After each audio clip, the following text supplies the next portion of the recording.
Hi, all. I'm Barry Lynn, and Executive Director of the Open Markets Institute. And I'm actually not going to finish it up. Margarita is going to do that in a moment. I just have about 3 or 4 minutes of comments. It's really great to see you all today. I mean, there's so many friends and allies in this room that we've worked with over the years. And it was a really great honor to be able to witness this conversation today, about how to ensure a democratic, stable, cooperative European economy and society, able to help promote peace and justice here and around the world for decades to come. As we heard many times today, this is an extremely sobering moment in the world. But if we face the threats honestly, move forward with full confidence of ultimate victory, we have an unprecedented opportunity both to manage the threats and to rebuild our societies, economies, and democracies on a far stronger foundation. I know this task sometimes seems daunting, but we should also be clear, as we have heard so often today, there is no need to develop any new science or any new ideology or any new policies, really. On the contrary, we only need remember first principles, remember our own histories. Consider coal and steel. That agreement from 75 years ago, that foundation of European Union and European democracy, was also the first formal effort by nation states to share control over industrial corporations, and the first formal effort to regulate industrial competition. Jean Monnet himself called coal and steel Europe's first antitrust law. So your whole modern history is here to serve as a guide. And Europe is not alone. The U.S. has for many years been a bad partner. We have been selfish, we have been bullying, we have been deluded and hubristic all at the same time. But President Biden is driving a radical change, a revolutionary change in policy and philosophy. I personally am confident this is going to continue in 2025. I hope Europeans are fully ready to take full advantage of this opportunity in 2025. Because we in the U.S. must also be honest that we also can't do this alone. And if things go wrong in November, well, it's all that much more important that Europe be fully able to protect itself, which is why today's conversation is so fantastically important.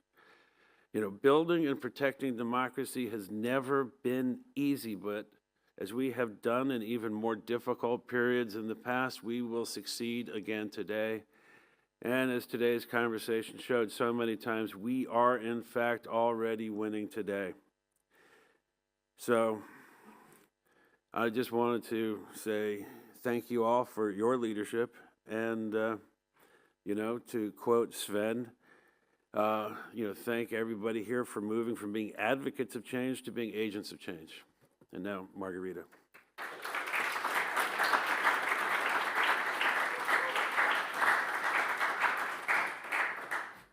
Okay, I have a really tough position of closing us. I'm also standing in your way to lunch, and then I'm following Barry, so this is quite a difficult position I'm facing myself.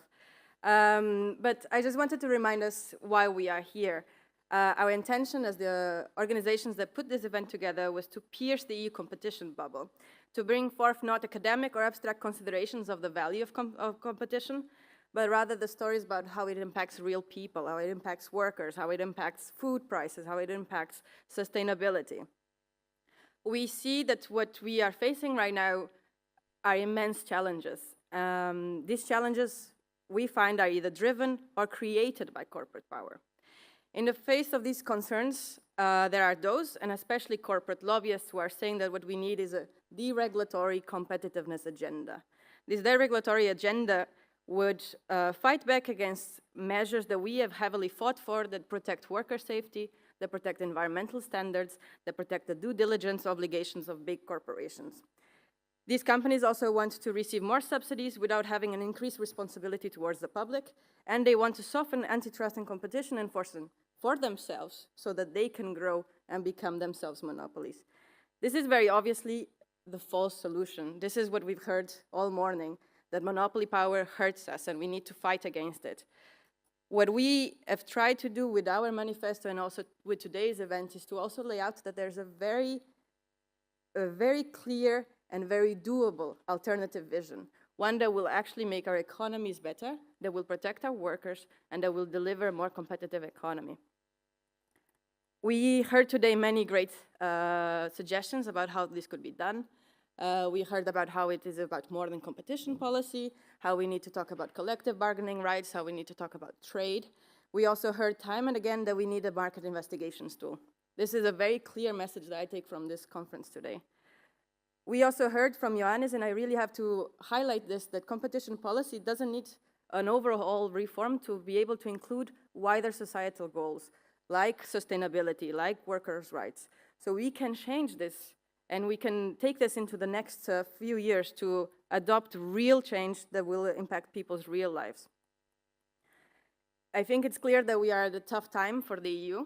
The next EU institutions will probably look somehow different than they are right now. I still hope that they will not be as far right, or the turn to the far right won't be as extreme as we see that could be coming. But overall, the institutions will face crucial choices, and there's two different agendas that are on the table here. We hope that they will take the one that will prioritize people, and that's what we want to do with our manifesto, and that's what we set out to do in the next 5 years as well, and with our own work. So with this, I want to thank everyone that helped us organize. I want to thank everyone that came, and I think we can go for lunch.